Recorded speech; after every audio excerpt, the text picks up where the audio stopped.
یہ بات ہم سب کو خوب یاد رکھنا چاہیے تاکہ ہم بہت ساری پریشانیوں سے پرابلم سے اپنے آپ کو مستقبل میں محفوظ رکھ سکیں کہ جس طرح سے ہمارے جسم کو بہت ساری بیماریاں ڈیزیزز لگ جاتی ہیں اور ہمارا جسم کمزور ہو جاتا ہے، ویک ہو جاتا ہے، اسی طرح سے ہمارے دل کو بھی بہت ساری بیماریاں لگ جاتی ہیں۔ روحانی بیماریاں، اسپریچول ڈیزیزز ہمارے دل کو لگ جاتی ہیں اور دل ہمارا سیاہ ہو جاتا ہے، تاریک ہو جاتا ہے، سخت ہو جاتا ہے، ہارڈ ہو جاتا ہے، انسانیت ختم ہو جاتی ہے، شعور اور بیداری ختم ہو جاتی ہے، اور بسا اوقات انسان ہدایت سے گمراہی کی طرف بھی چل پڑتا ہے۔ اس لیے کہ دل ہمارے جسم کا بڑا ہی اہم اور خاص آرگن ہے، خاص حصہ ہے، ہمارے ایمان کا، عقیدے کا، اعمال کا، اخلاق کا، کردار کا، ان تمام چیزوں کا، عبادات کا، ان تمام چیزوں کا تعلق دل ہی سے ہے۔ دل اگر صحیح ہے تو تمام چیزیں درست ہیں، اور اگر دل کے اندر کوئی خرابی ہے تو وہ خرابی ہمارے عمل کے ذریعے سے، ہمارے کردار، ہماری زبان کے ذریعے سے وہ ظاہر ہوتی ہے، نظر آتی ہے۔ بلکہ یوں کہے کہ ہمارے پورے دین اور عمل کا سینٹر اور مرکز دل ہی ہے۔ دل کا درست ہونا، دل کا صحیح ہونا بہت ضروری ہے۔ اب میں آپ کے سامنے بہت ساری دل کی بیماریوں کے بارے میں بات چیت کروں آپ سے۔ دل کی بہت ساری بیماریاں ہیں، اور ان بیماریوں میں ایک بڑی خطرناک بیماری ہے، اور اس بیماری کا نام ہے حسد، جیلسی۔ یہ بڑی خطرناک بیماری ہے، اور اس بیماری کے تعلق سے حدیث شریف میں ہے کہ حسد جو ہے وہ نیکیوں کو اس طرح کھا جاتا ہے جس طرح سے آگ لکڑیوں کو جلا ڈالتی ہے۔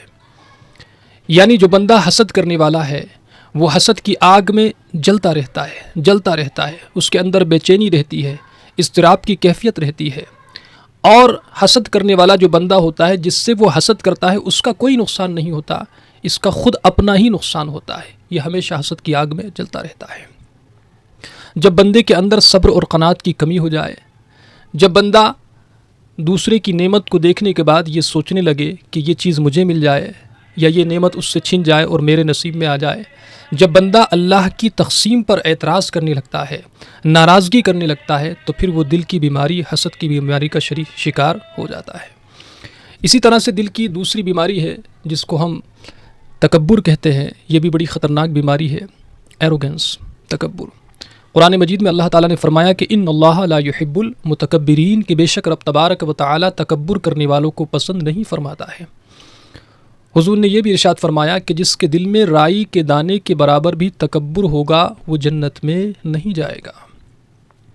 تکبر جب انسان کو اپنے مال کے اوپر گھمنڈ ہونے لگے، اپنی تعلیم کے اوپر، جب انسان کو اپنی فیملی کے اوپر، اپنے خاندان کے اوپر، اپنی کاسٹ کے اوپر جب انسان فخر کرنے لگتا ہے اور اس کے اندر سے عاجزی ختم ہو جاتی ہے، تو پھر بندہ تکبر کی بیماری میں شکار ہو جاتا ہے۔ تکبر کی یہ دل کی بیماری میں انسان کیا ہے، اس کا شکار ہو جاتا ہے۔ یہ بڑی خطرناک بیماری ہے۔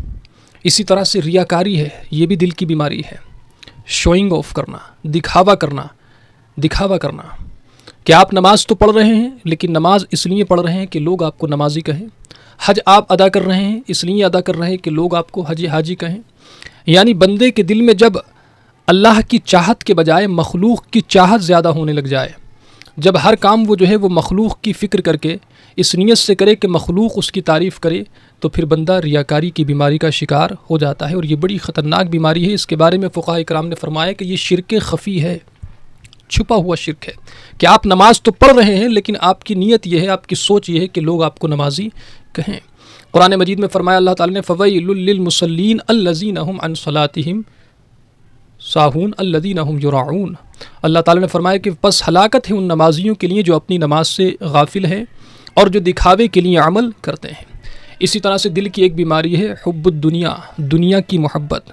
جب انسان کے دل میں بہت زیادہ دنیا کی محبت پیدا ہو جائے، رچ بس جائے اور دنیا ہی کو سب کچھ سمجھنے لگے، تو یہ بھی ایک بڑی خطرناک بیماری ہے، اور حدیث شریف میں فرمایا کہ دنیا کی محبت ہر برائی کی جڑ ہے۔ لہٰذا ہمیں ان تمام بیماریوں سے بچنا چاہیے۔ ان تمام بیماریوں کا علاج کیا ہے، ٹریٹمنٹ کیا ہے، انشاءاللہ تعالی نیکسٹ ویڈیو میں اس کا ہم ذکر آپ سے کریں گے۔